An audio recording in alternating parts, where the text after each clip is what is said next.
നമസ്തേ, ഞാൻ ശിവൻ, പാല brilliant study സെൻറ്ററിൽ നിന്നും. നീറ്റ് 2024 എൻട്രൻസ് എക്സാം മെയ് 5 എഴുതുകയും കേരളത്തിലെ മെഡിക്കൽ പ്രൊഫഷണൽ കോഴ്സുകളിലേക്ക് പ്രവേശനം ആഗ്രഹിക്കുന്ന വിദ്യാർത്ഥികൾക്ക് കീം 2024 പ്രൊഫൈൽ വെരിഫിക്കേഷന് ഒരവസരം കൂടി നൽകുന്നു. കേരളത്തിലെ MBBS, BDS, ഗവൺമെൻറ് മേഖലയിലെയും സ്വകാര്യ മേഖലയിലെയും പ്രവേശനത്തിനും മെഡിക്കൽ അലൈഡ് കോഴ്സുകൾ, അഗ്രികൾച്ചർ, വെറ്റിനറി, ആയുർവേദം, ഹോമിയോ പോലെയുള്ള 11 പ്രോഗ്രാമുകൾക്കുമുള്ള പ്രവേശനത്തിനാണ് കേരള മെഡിക്കൽ റാങ്ക് ലിസ്റ്റ് ഉപയോഗിക്കുന്നത്.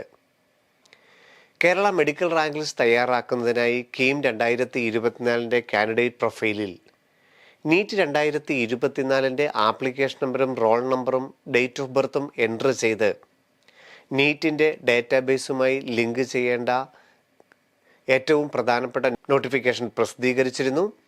അതിൻ്റെ അവസാന തീയതി ഇന്ന് 11 രാത്രിയിലാണ്.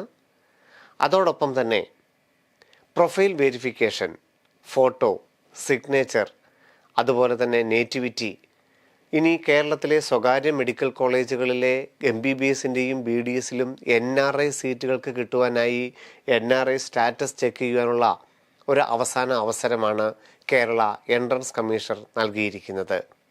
Website ce.kerala.gov.in.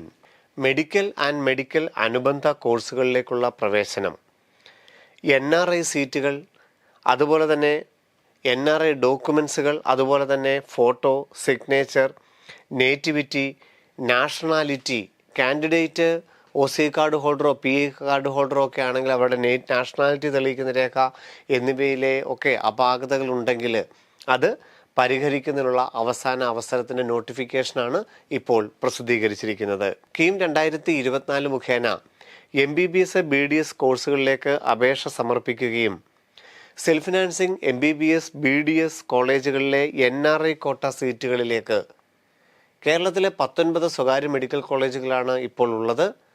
അതുപോലെ തന്നെ BDSൻ്റെ സ്വകാര്യ കോളേജുകളിലും ഇവിടെ 15% NRI സീറ്റുകളാണ്.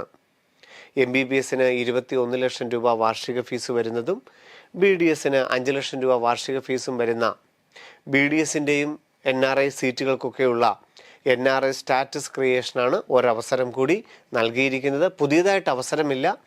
ഓൾറെഡി NRIക്ക് അപ്ലൈ ചെയ്തവർക്ക് അവരുടെ സർട്ടിഫിക്കറ്റുകൾ കറക്റ്റ് ചെയ്യാനുള്ളൊരു അവസരം മാത്രമാണ് ഈ വേള ഒരുക്കിയിരിക്കുന്നത്.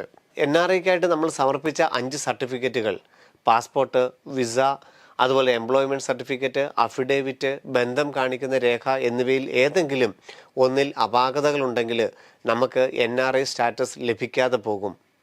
NRI സ്റ്റാറ്റസ് ലഭിച്ചിട്ടില്ല എങ്കിൽ ഇനി ഒരു അവസരം കൂടി വരില്ല എന്നുള്ളതാണ് കേരള എൻട്രൻസ് കമ്മീഷണർ ഈ നോട്ടിഫിക്കേഷനിൽ നിന്ന് വ്യക്തമാക്കുന്നത്. നാം സമർപ്പിച്ച NRI ഡോക്യുമെൻറ്റ്സിൽ ഏതെങ്കിലും അപാകതകളുണ്ടെങ്കിൽ ആ NRI സ്റ്റാറ്റസ് നോ എന്നായി മാറും. ബാക്കിയുള്ള സീറ്റുകളിലേക്ക്, ഗവൺമെൻറ് മേഖലയിലെയും സ്വകാര്യ മേഖലയിലെയും MBBSൻ്റെയും BDSൻ്റെയും ബാക്കിയുള്ള സീറ്റുകളിലേക്ക് പ്രവേശനം നടക്കുകയും ചെയ്യും. NRI സ്റ്റാറ്റസ് മാത്രം റദ്ദ് ചെയ്യപ്പെടും.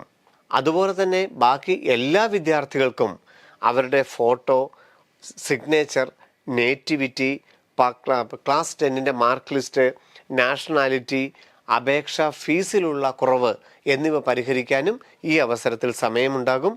13 വൈകുന്നേരം 11:59 വരെയാണ് ഈ അവസരം ഒരുക്കിയിരിക്കുന്നത്. നേറ്റിവിറ്റി സർട്ടിഫിക്കറ്റിൽ എന്തെങ്കിലും അപാകതകളുണ്ടെങ്കിൽ അത് പരിഹരിച്ചെങ്കിൽ മാത്രമേ ഏതൊരു വിദ്യാർത്ഥിയാണെങ്കിലും റാങ്ക് ലിസ്റ്റിൽ ഇടം നേടുകയുള്ളൂ. SC, ST വിഭാഗത്തിനൊക്കെ ആപ്ലിക്കേഷൻ ഫീസിൽ കുറവുണ്ടായിരുന്നു. അവർ സമർപ്പിച്ച സർട്ടിഫിക്കറ്റുകളിൽ എന്തെങ്കിലും അപാകതകൾ കണ്ടുപിടിച്ചിട്ടുണ്ടെങ്കിൽ അവർ ജനറൽ വിഭാഗത്തിൻ്റെ ഫീസ് അടയ്ക്കേണ്ടതാണ്. ജനറലായിട്ട് മാത്രമേ പരിഗണിക്കുകയുമുള്ളൂ. അതുകൊണ്ട് SC, ST വിഭാഗത്തിൽ അപേക്ഷിച്ച വിദ്യാർത്ഥികളും കീം 2024 പ്രൊഫൈൽ വെരിഫിക്കേഷൻ ഇപ്പോൾ നടത്തേണ്ടതാണ്. നീറ്റ് 2024 ലഭിച്ച മാർക്കിൻ്റെ അടിസ്ഥാനത്തിൽ കേരള മെഡിക്കൽ റാങ്ക് ലിസ്റ്റ് ഏറ്റവും അടുത്ത് 13 14 എൻട്രൻസ് കമ്മീഷന്റെ വെബ്സൈറ്റിൽ ഒരു റാങ്ക് ലിസ്റ്റായിട്ട് പ്രസിദ്ധീകരിക്കുകയും അലോട്ട്മെൻറ്റ് നടപടികൾ ഉടൻ ആരംഭിക്കുന്നതുമായിരിക്കും. വിശദമായ നോട്ടിഫിക്കേഷനുമായിട്ട് വീണ്ടും കാണാം. നന്ദി, നമസ്കാരം. എൻട്രൻസ് സംബന്ധമായ വാർത്തകളും അപ്ഡേഷനുകളും ഏറ്റവും വേഗം ആധികാരികമായി അറിയാൻ ബ്രില്യൻ സ്റ്റഡി സെന്റർ പാല യൂട്യൂബ് ചാനൽ സബ്സ്ക്രൈബ് ചെയ്യുക. ബെൽ ഐക്കൺ അമർത്തുക. ഈ വീഡിയോ മറ്റു സുഹൃത്തുക്കളിലേക്കും ഷെയർ ചെയ്ത് നൽകുക.